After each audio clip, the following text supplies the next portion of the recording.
Well, welcome everybody to this third in a new series of events at the brilliant Wheeler Centre for Books, Writing and Ideas.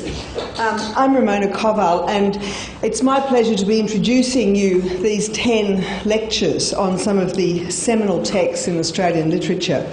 I don't know, how many of you were here last week or the week before?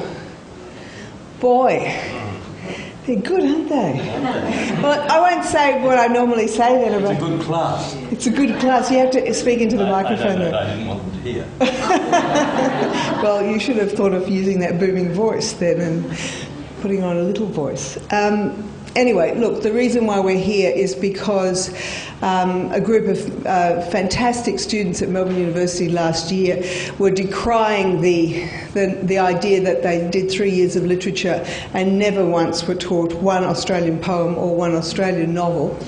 And they took it upon themselves, and two of them are here in the audience tonight, Anna Hayward and Stephanie Guest, to organise for themselves a whole lot of Australian writers and people interested in Australian literature to come along to the university and talk to them on a lunchtime on a Friday. And the Wheeler Centre thought this was so outrageous that they would put on a series of Australian literature lectures for us all so that we should get ourselves involved again in Australian writing and work out what it was that Australian writers could tell us about ourselves and tell us about literature and tell us about the world. I should say that just before I introduce tonight, we've asked readings at the State Library and Embiggen Books, which is just opposite the Wheeler Centre, to stock all the text in this Auslit series, Auslit 101. So audience members, you can buy the books if you haven't already read them, or if you get excited about them and you decide you must read this. At both of those places, they'll stock the whole lot. Well, tonight we're going to be talking about the poetry of Judith Wright. When she was 84, she published the first part of her autobiography called Half a Lifetime. She was a poet, an essayist, short story writer and critic, and by then she was deaf and very, very visually impaired.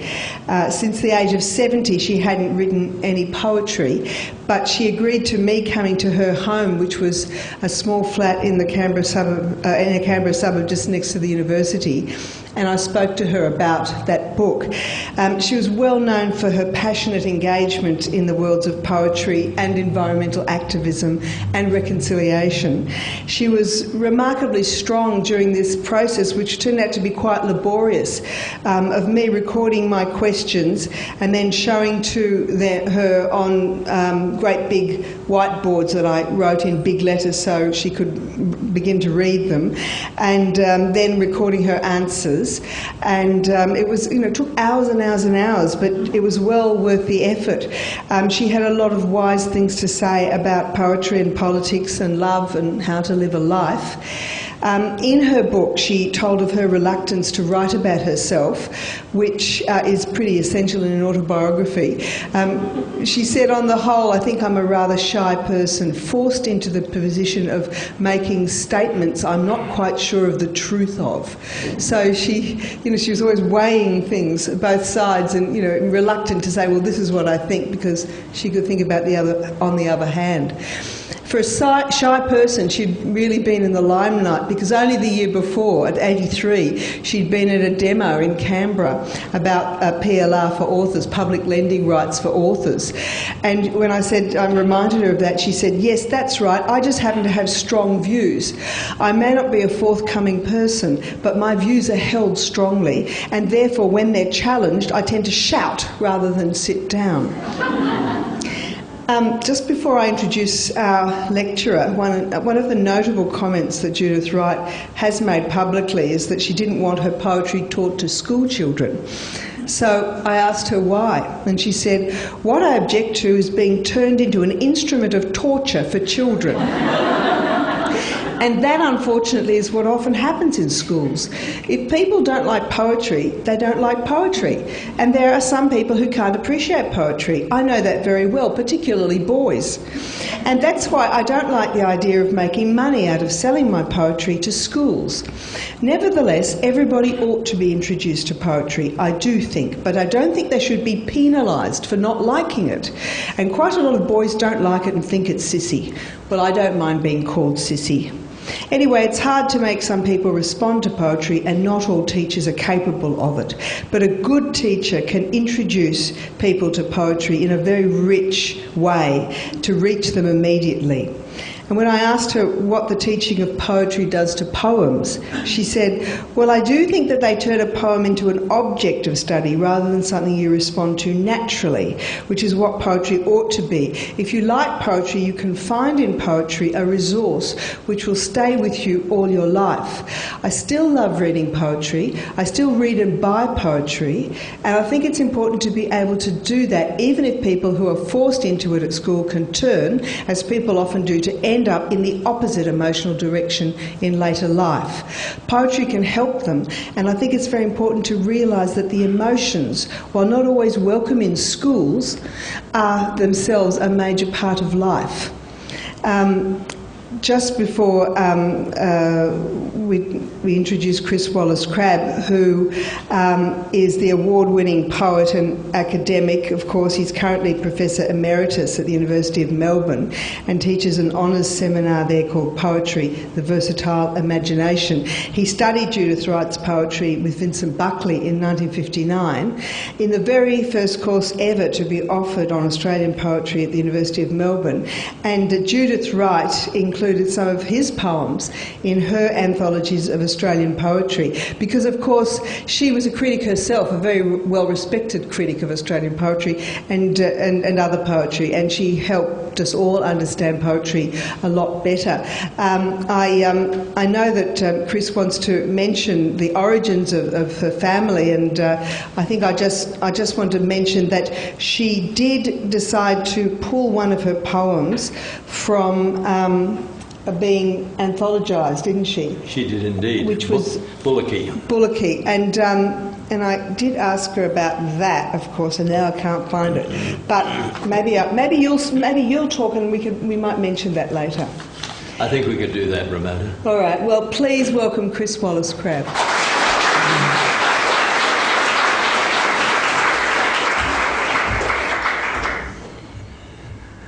Thank you, Ramona. Thank you, everyone, for being here.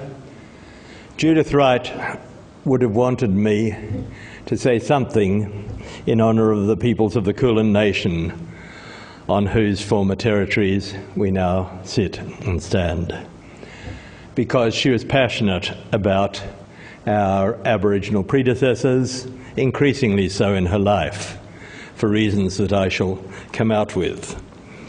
Judith Wright it was who first, for me, found a modern language, a modernist language about Australia. And I just read the beginning of a poem. Your trees, the homesick and the swarthy native, blow all one way to me, this southern weather that smells of early snow. And those few lines are full of paradox. No wonder they are. The poem is called For New England. And New England is a small part of an area called New South Wales. First paradox. Second paradox, New England bears the same name as a part of the United States which got its name 150 years before.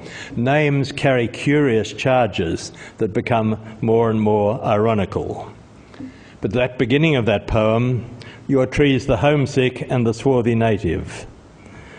The homesick European trees that we plant in our cities, or used to, still do, and the swarthy native, the eucalyptus and its cousins, of course.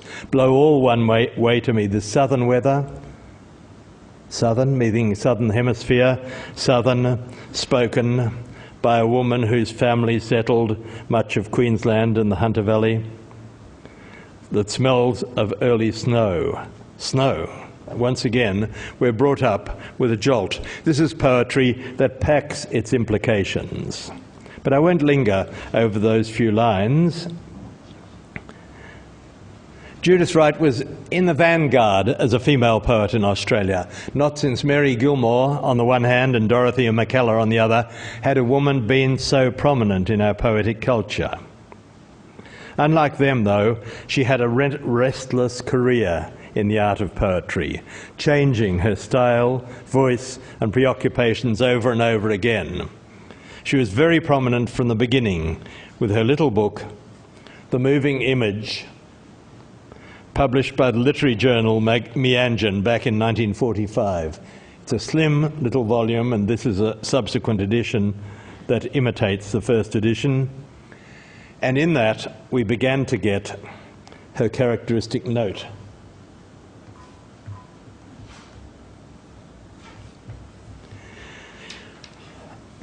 Her characteristic note is spelt in full in South of My Days. Once again, it's a modernist poem, and I heard it on the radio when I was about 16 or 17, and I thought, goodness, a modern kind of poem can be written in Australia, not just in London, New York, Paris.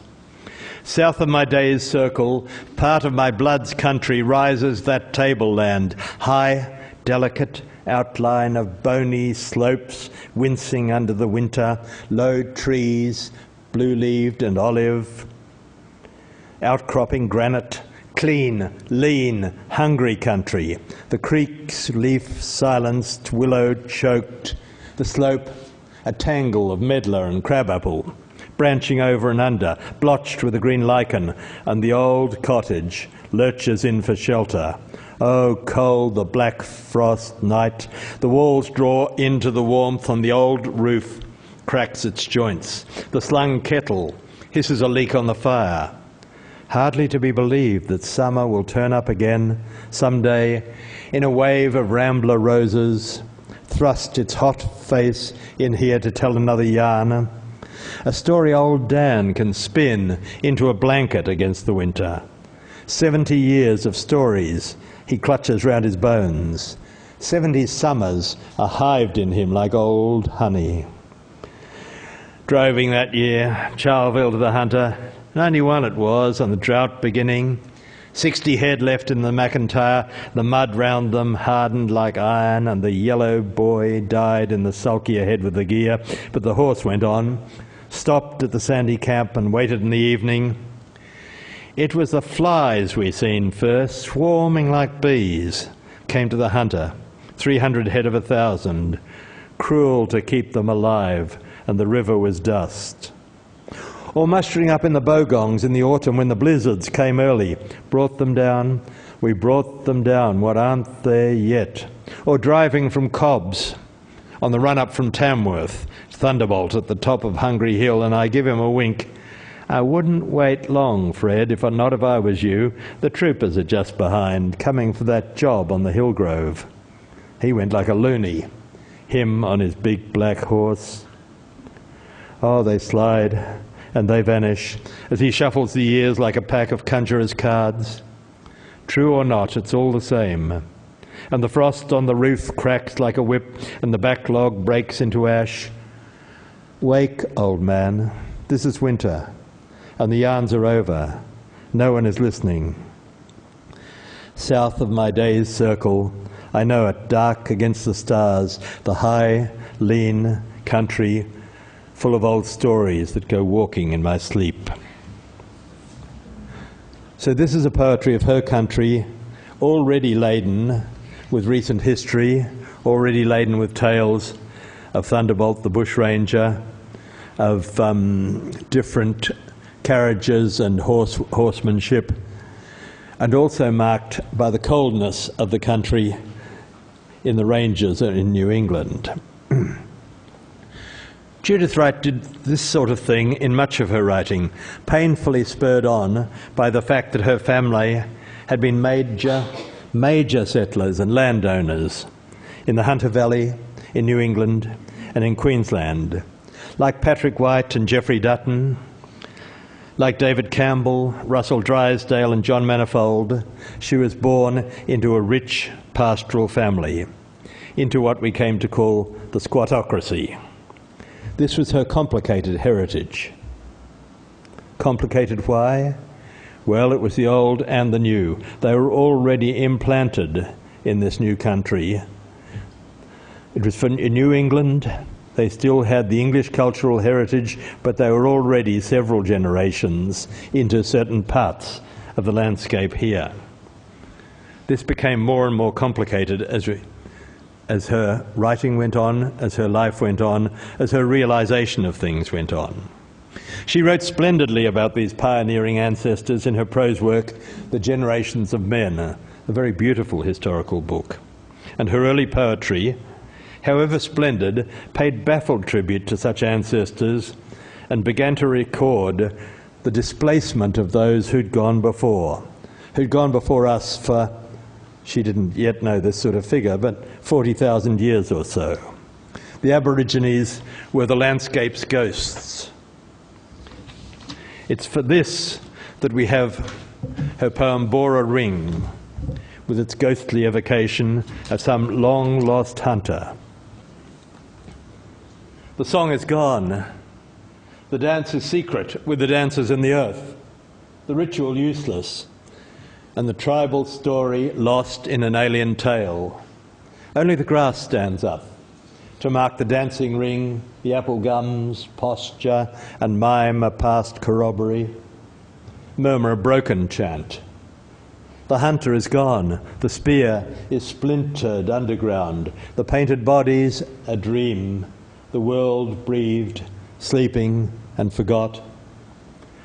The nomad feet are still.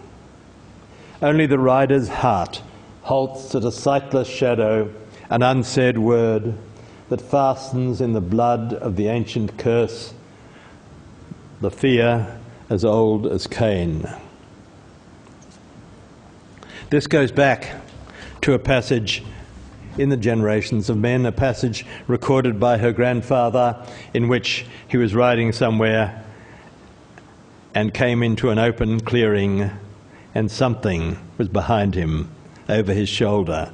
He had this intuition that it was the ghost of a hunter, the ghost of an Aboriginal male whose people had been driven off the land by himself and his kind and his relations years before. Her grandfather, of course, lived in a period when very little of this was a conscious political awareness, as it is for our generations. But it's a poem in which she's coming back to this country that was settled by her people, that was given names, places, fences, towns by her people, and often the dream was pushed away. The fear as old as Cain. The fear as old as Cain. Cain was the farmer. Abel was the hunter. The farmers killed or drove out the hunters in every part of the world in early days. Mind you, much of this poetry, like the two I've read, was written during World War II, that time of enormous conflict which played so large a part in our modern poetry, developing the powerful voices of other poets. A.D. Hope, Francis Webb, and James Macaulay, for instance, who all sprang rather from the cities. Also, their mocking contemporary, their hoax, Ern Malley, a made-up, hyper-modernist poet, whose extreme modernism and flaunting of convention were part of a hoax, but in the long run influential for all that. Younger avant-garde poets have often paid their tribute to this brilliant non-existent poet. The 40s and the post-war 50s, I would add, were one of those rare periods when Australian poetry was important. Wars can make this happen. Think of the English poetry of the Western Front in World War I. But I won't linger over O'Malley, hilarious though he is, because he's a high modernist fake, a satire on the modern age and its values. Nor need I go as far as another poem that was in that first book, The Horrified Guilt that created a poem called Niggers Leap, New England. The title itself is sufficiently horrific. It's about a place in New England where the settlers drove a tribe of Aborigines over a cliff to their extinction or doom. But Bora Ring, which I cited, deals with the dispossessed people much more elusively. It springs from an experience of her grandpa's and is part, not yet, beginning to be part of her active engagement with an ancient people's historical loss. An engagement which was to grow alongside her deep involvement in conservation, with reaching deep into the sacred landscape.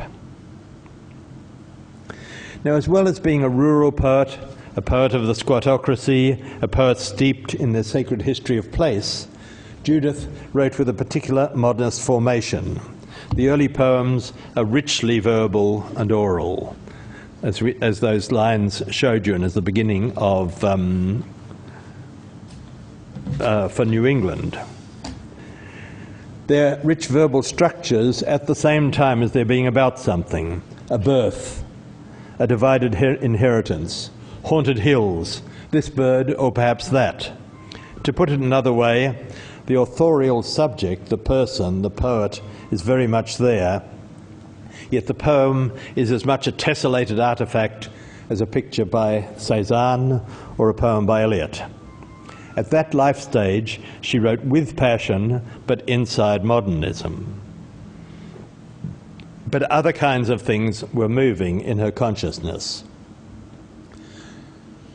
Her role as a woman, the presences of those ghostly Aborigines, the political pressures surrounding the use of nuclear power, not yet nuclear power, but more the threat of the nuclear weapon. All these things were playing their part, and they pushed her more and more into metaphors that reached toward general truths. General truths, why? Well, her first partner, the philosopher Jack McKinney, not an academic philosopher, a homegrown philosopher, was a Platonist. He was obsessed with Greek philosophy and particularly with Plato, for whom everyday tangible objects are less real than their ideals, their ideal parallels. We reach towards ideals that are not worldly, that are not material, that are not soiled with dailiness. And this attracted her more and more.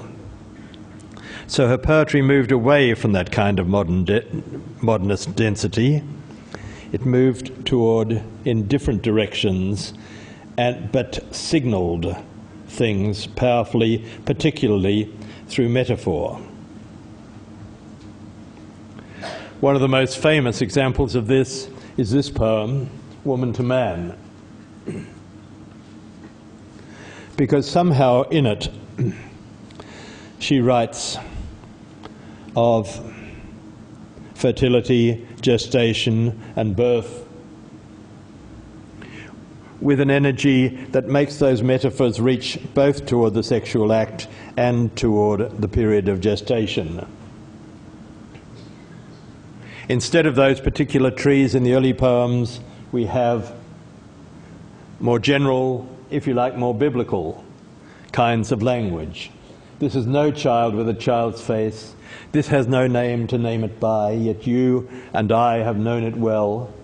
This is our hunter and our chase, the third who lay in our embrace. The language has become symbolic in a more general biblical style. The strength that your arm knows, the arc of flesh that is my breast, the precise crystals of our eyes. It is not like diurnal language, it is like a richly symbolic, extending language. And we think that this will be carried to the end, but after all, lyrics should be dramatic. Lyrics should have an element of the dramatic. And thus we have the last stanza, which appears to go on spelling out these pairs of things and so on. This is the maker and the maid. This is the question and reply. The blind head butting at the dark, the blaze of light along the blade. Oh, hold me, for I am afraid. Not only does the tone change, not only does it become personal, but the rhythm breaks quite right away from that emphatic rhythm that governed the rest of the poem.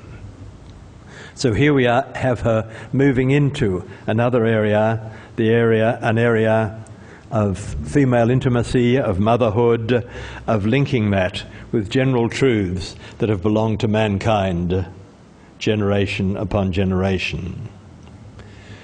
Judith Wright's later poetry has long produced divided responses, some readers seeing the art neglected for the bearing of witness.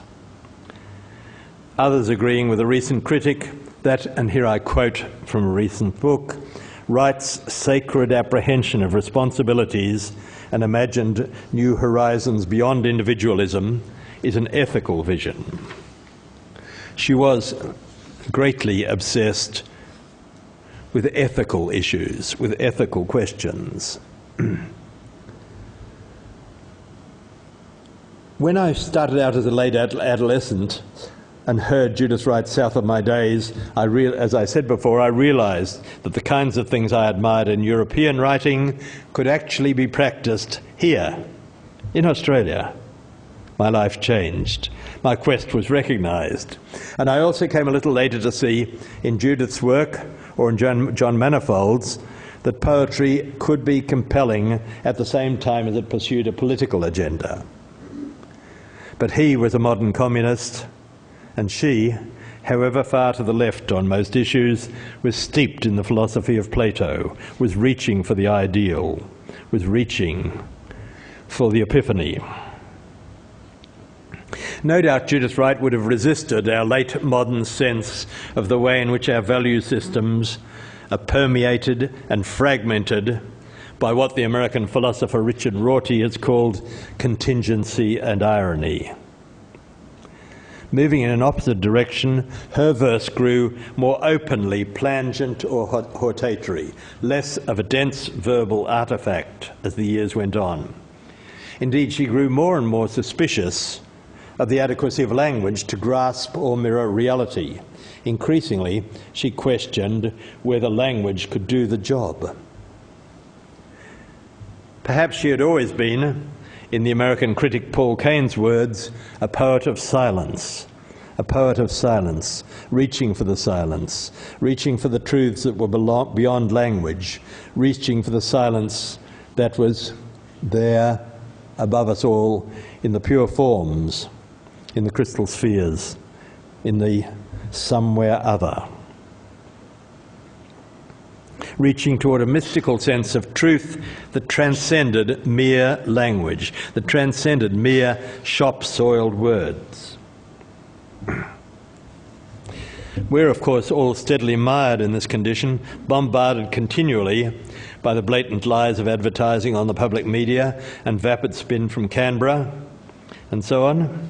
Yet, most of us have a sense of the need to continue to shape art toward fullness. As the end of one poem says, hoping it might be so. Don't we all live hoping it might be so? And she pressed on heroically in her quest of social justice and of attainable verities. Those bearing on our environment, for example.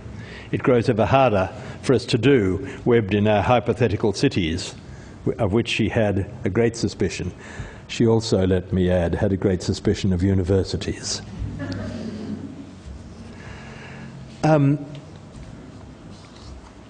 Fortunately, our poets went on writing, female poets in particular, I'd be inclined to say, not allowing themselves to be crushed by the weight of the academies, by the power of business. They pressed on and on. But she was pressing toward a state of hunger for a kind of transcendental wordlessness. And here from a poem on birds, we have this. If I could leave their battleground for the forest of a bird, I could melt the past, the present, and the future in one, and find the words that lie behind all these languages. Then I could fuse my passions into one clear stone, and be simple to myself as the bird is to the bird. That gnomic last line, and be simple to myself as the bird is to the bird, represents the extreme condition of being without utterance, towards which her later poetry frequently presses. Another key point is that harrowing moment in a poem called The Unborn, where she imagines the aborted fetus trying to give expression to the essence of its brief existence. She was pressing towards essences again and again. There's no evidence inside or outside the poetry that Judith Wright can lay claim to any clear metaphysical system. There is, however, this recurrent hunger for transcendence, for immanence, for them to be meaning in things, in places, in landscapes, and so on. In a poem, a late poem called The Lost Man,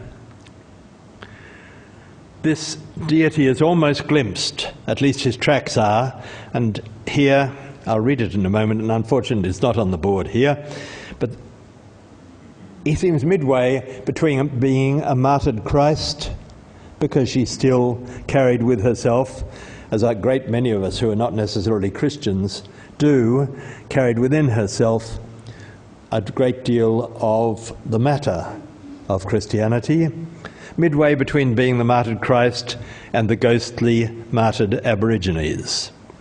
More usually the poetry hungers toward essence itself and celebrates being, glimpses of Platonic reality.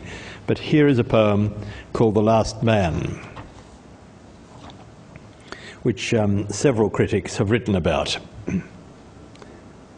To reach the pool, you must go through the rainforest, through the bewildering midsummer of darkness, lit with ancient fern, laced with poison and thorn. You must go by the way he went, the way of the bleeding hands and feet, the blood on the stones like flowers, under the hooded flowers that fall on the stones like blood. To reach the pool, you must go by the black valley among the crowding columns made of silence, under the hanging clouds of leaves and voiceless birds. To go by the way he went to the voice of water, where the priest stinging tree waits with his whips and fevers under the hooded flowers that fall from the trees like blood. You must forget the song of the gold bird dancing over tossed light. You must remember nothing except the drag of darkness that draws your weakness under. To go by the way he went, you must find beneath you that last and faceless pool, and fall, and falling, find between breath and death the sun by which you live. Is that what we do? Is that how we live? Is that how we go? Finding between breath and death the sun by which we live. He asks these questions, yet one critic has said about this poem that it's also based on the search for the crew of an aeroplane that crashed in the rainforests of Queensland, and how someone struggled through the forests to get to that plane, giving us a sense of how poetry works again and again, how poetry works by starting from the facts, starting from the history, starting from the landscape, starting from a birth, and reaching to what a voice makes of this. This is a poem about silence. Silence is negative, but silence is also positive. As the poem goes on, the person is emptied of himself because it's part of a quest, part of a pilgrimage. And this is something that goes way, way back in our culture, perhaps in all cultures, that the search for meaning is a pilgrimage through difficulty, danger, pain, to attain to something that has no easy name. You forget the song of the golden bird as you go. You move and you end with the paradox of what Renaissance theologians would have called a fortunate fall. And I quote, "To go by the way he went, you must find beneath you that last and faceless pool and fall. And falling, find between breath and death the sun by which you live." The one thing I haven't referred to sufficiently, and I'll just say a little about it now, is her preoccupation with the landscape. Not those early historicised landscapes that we were talking about, but the landscape that now needs our preservation. It's a poem called At Kulula. And what is interesting about that is she's moved from the New England landscape, from the historicised landscape, to a seaside resort.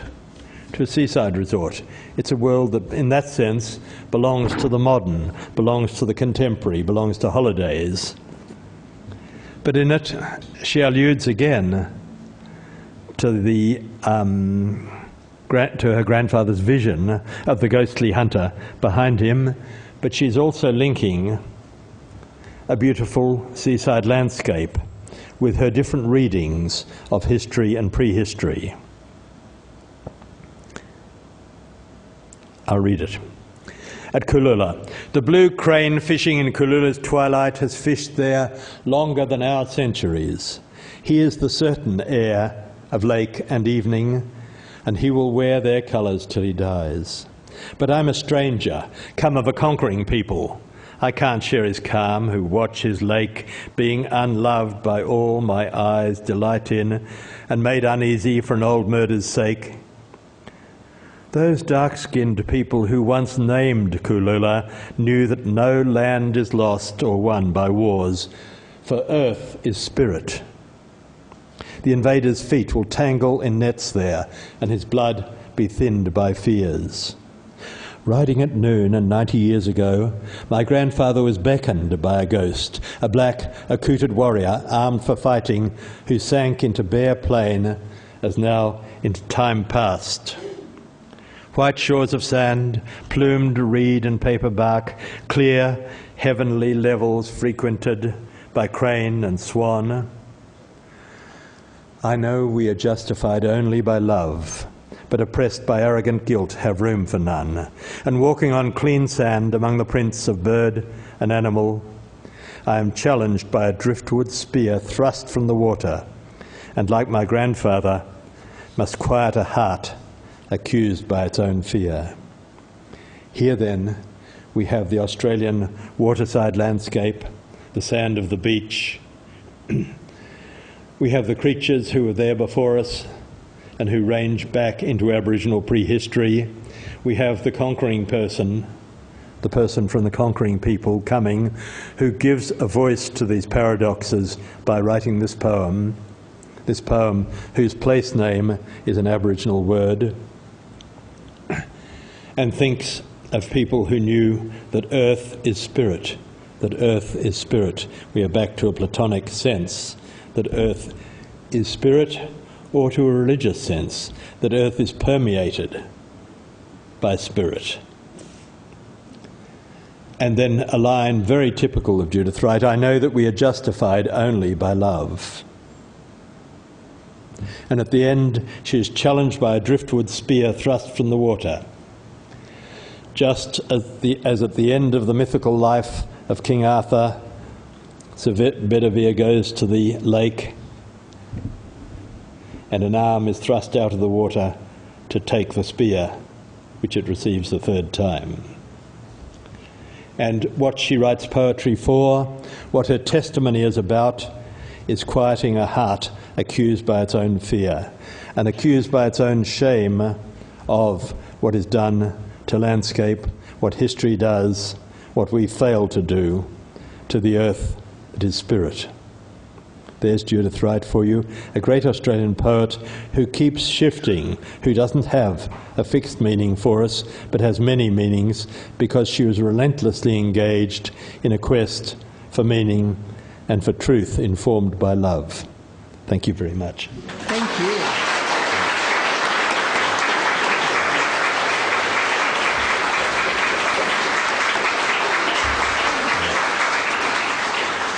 Well, now's the time for you to ask your questions, and you'll see along the aisles there are the monitors with the microphones. So all you need to do is put your hand up, and then you'll get a microphone to speak into. So who's going to be the brave first person?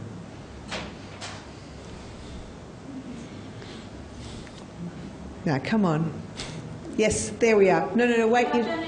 No, you do, because people at the back can't hear you. Students, I think we need to honour them tonight, as well as Chris, as well as you. Where are the students? Where are the students? Put your hands up, ladies, and stand up. Well, yes, stand come up. And talk to us. Come on. Now, we're having a conversation about Judith Wright, so we'll do that first. But Stephanie, and just put your hands up so people can see you.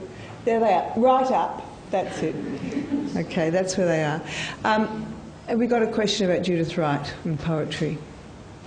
I do, actually, yes. Okay, just wait for the mic.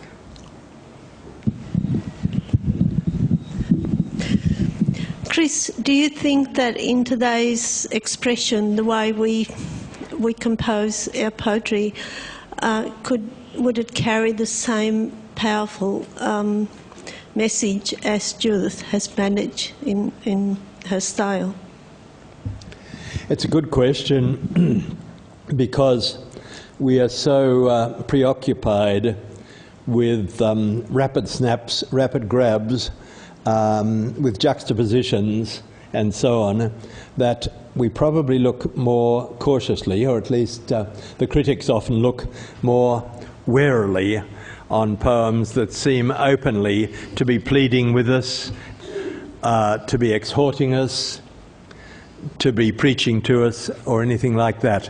Openness doesn't always go down well, and that might not only be fashion, it might also be our sense of the rapid succession of impressions that we take on board and that we expect to take on board.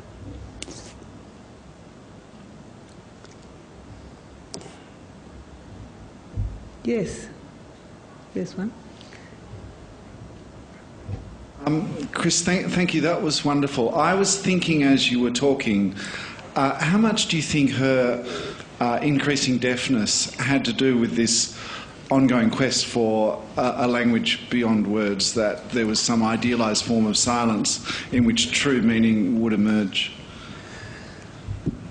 Yes, I've often wondered about that because she did grow deafer and deafer, and her sight grew less good. If you think of the extraordinary acuity of sight and hearing in those early poems of her first couple of books, as that drifted away, along with the philosophy of her husband, Jack McKinney, she would increasingly have been drawn, was increasingly drawn to philosophy that looked for whole large truths, that looked for epiphanies, that looked for meanings that were not located so much in details of sound and perception.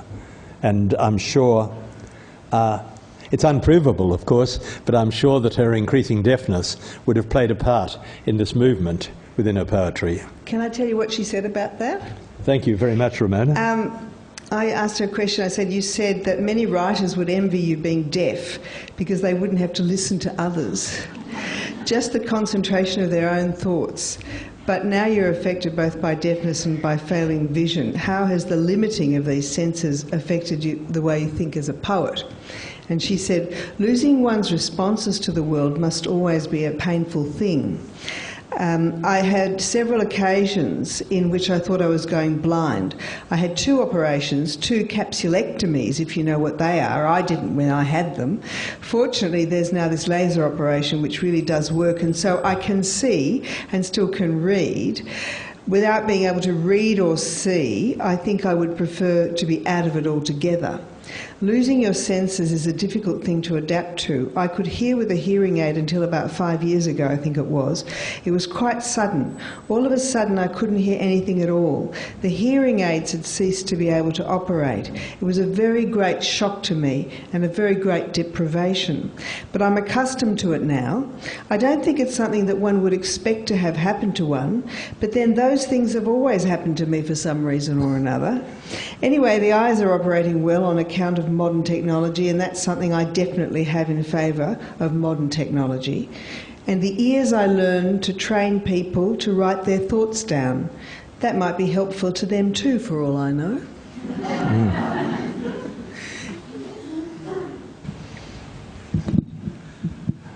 Do you think she rejected the city and without engaging in whatever faults she saw in it, she didn't go far to pursue those, or otherwise? I'm sure she rejected the city. She had a time at the University of Sydney and wasn't wrapped in it.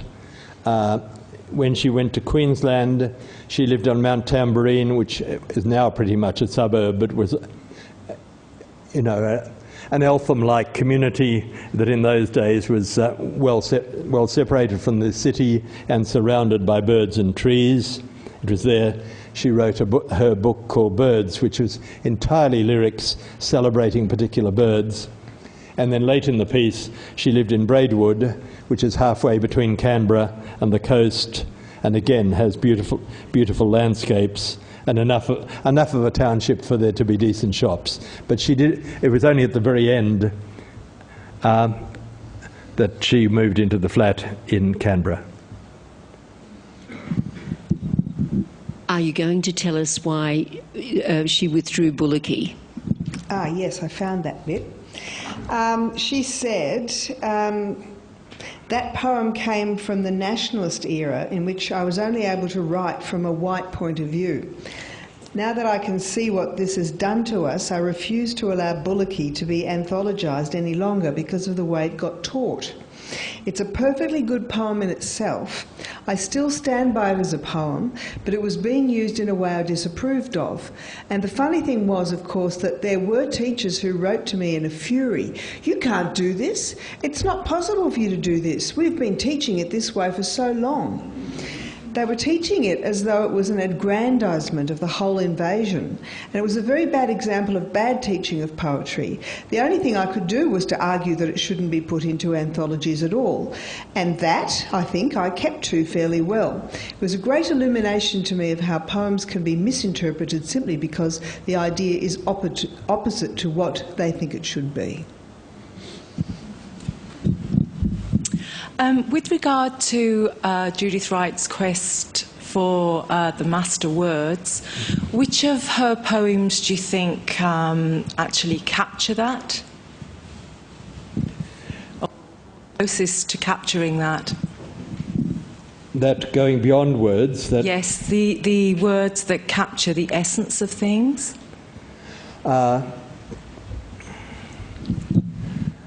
I think the lost man is one of them.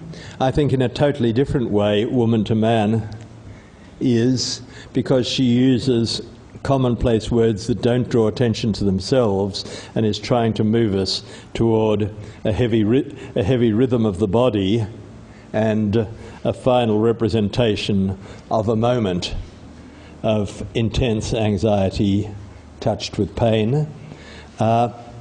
There's a bunch of late poems called Words where she takes very minor adverbs and prepositions and writes little lyrics about them. I'm not quite sure of the tone of this. It's almost like a whimsical modernism rather than like her metaphysical yearning for the highest truth. There is a great poem called The Harp and the King early in the piece, based on Arthur Boyd's painting of David playing the harp before Saul, in which the harp and the king are engaged in a dialogue, the human voice in a dialogue with the wordless music of the harp. And that would be a central poem, I think, in this question of the dialogue of language with non-language. the dialogue of language, with other ways of orchestrating our feelings and our vision. But don't you think Woman to Man is a really sexy poem? Oh, yes, yes. I mean, it really is extraordinary. It's really about sex, isn't it? That's don't right. you think? Yes. I'm not sure about all this pain and death. I think it's about orgasm, isn't it? It's about both at the same time. And that's what's so good about Judith Wright. Yes. She packs it all in together. Yeah. Sex and death together is an unbeatable package. Another question, please.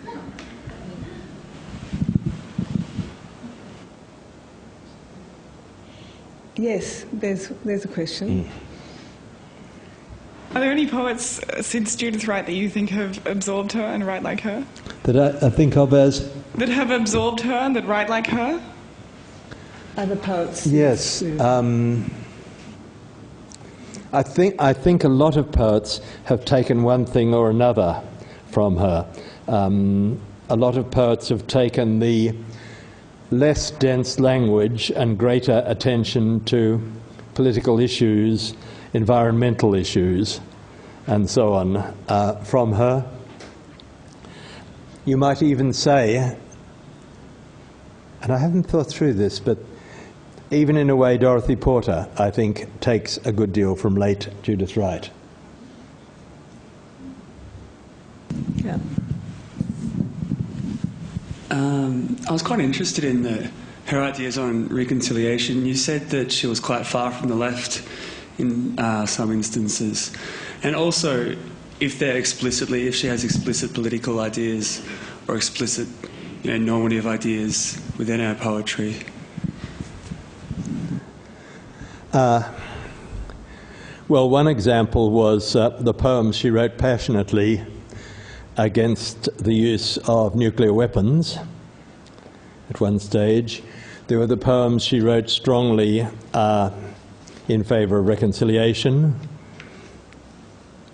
There is a very nice poem strongly welcoming multiculturalism and written for the Melbourne Italian-born poet Mariano Coreno.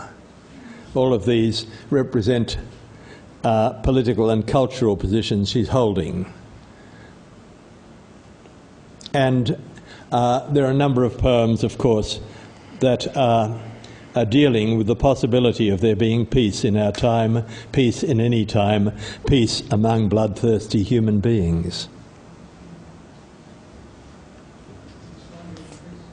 Have you got that poem there about the egrets in the evening? It's one of her later poems. It's 19 egrets in a pool by paperbarks. Have you got that somewhere there? I don't have it by me at present, but I know the poem, yes. I thought that would be a wonderful tribute to finish on, just without words. Well, let us wrap it up when time comes. But we haven't you got that poem somewhere on you? No. Not on me. No. Sorry. Do you happen to have a copy of it? I wish I did, but there's another one called The Bull, which is very lyrical about, with the L sounds and the V sounds. Yes. And the olive branches of the sally trees. That one. That's a Have great... you got that one? No. I feel as if we're the cheese How shop much joke. How much do you expect me to carry into the bloody place? We haven't got any of the cheese. Have we got a less demanding question from the audience somewhere? Yes, there's one here. I just wanted to ask about any role that she may have played in the idea of a formation of an Australian literature and how she reacted to people, say, like the Jindi Warabaks or other people that were involved in this idea of creating an Australian literature.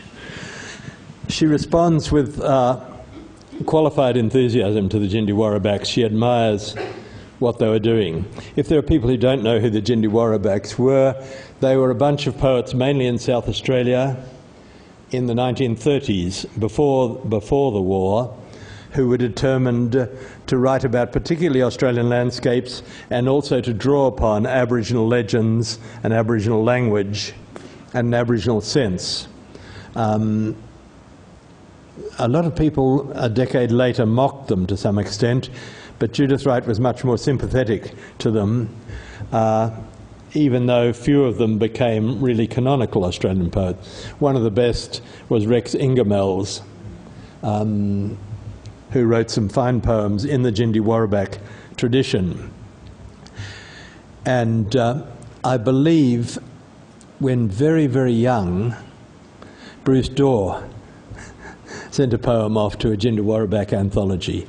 I mean, he was about knee-high to a bloody grasshopper, but he was determined to attach himself to what was going on there, whereas Bruce Daw became our paradigm poet of cities in the long run. Any other questions? Yes? Do you think maybe she did what the Jindi Warrabaks were trying to do without trying to do it, creating an Australian language but not explicitly? Yes, I do believe that very strongly. But it's interesting, as I was suggesting at the beginning, how she had to struggle to do it, how she had to come from the position of being one of those pastoral families who had driven tribe after tribe off the lands on which their cattle grazed, their sheep and cattle grazed, in all the way from the Hunter Valley to the Gulf of Carpentaria. They had huge grazing estates. So to understand these issues, you have to understand that they sprang from guilt as well as from perspicacity. If we haven't got any more questions, I'll just tell you one more thing about Judith Wright, that she stopped writing poetry when she was 70. So that was about 14 years before I spoke to her. And I asked her about not having that impulse to write poetry anymore and what that impulse was to write, and she said, that impulse, I think, is a form of love, and poetry is something that comes to you rather than you're having to work out its form beforehand. Once you lose the impulse, as I did at 70 or thereabouts, you can really only write artificial poetry, which should be prose. So I stopped. I could feel it coming on me, so to speak, and I didn't want to continue writing poetry after 70. Love is an important part of life, and you have to give into it, but after a while it ceases to be such an important force in life, and that's the time when you should give into age and stop doing it, if you don't have the impulse anymore. And I said, you felt it creeping up, the loss of impulse. Did it make you feel sad? She said, I think through life you change all the time. Sometimes you know you're changing, sometimes you don't. Sometimes you just find that something isn't there any longer that was there. It isn't sad, it's just right. It wasn't worrying me at all. I realise I've been several different people in the course of my life, as we all are, and you've just got to give in to that. Well, first of all, I'd like to thank Chris Wallace-Crabbe again for giving us a splendid lecture. Thank you.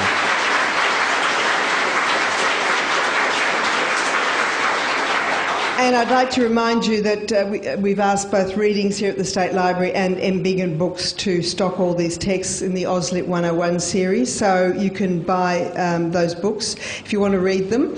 Next week we're going to be joined by novelist Michelle de Kretzer, who was born in Sri Lanka, educated in Melbourne and Paris, and lives in Sydney. And she's going to be talking to us about one of my favourite books, Christina Stead's The Man Who Loved Children. So I hope you can come along again, bring your friends, and thanks so much for coming tonight. It's been fantastic seeing you again. See you next week. Thank you.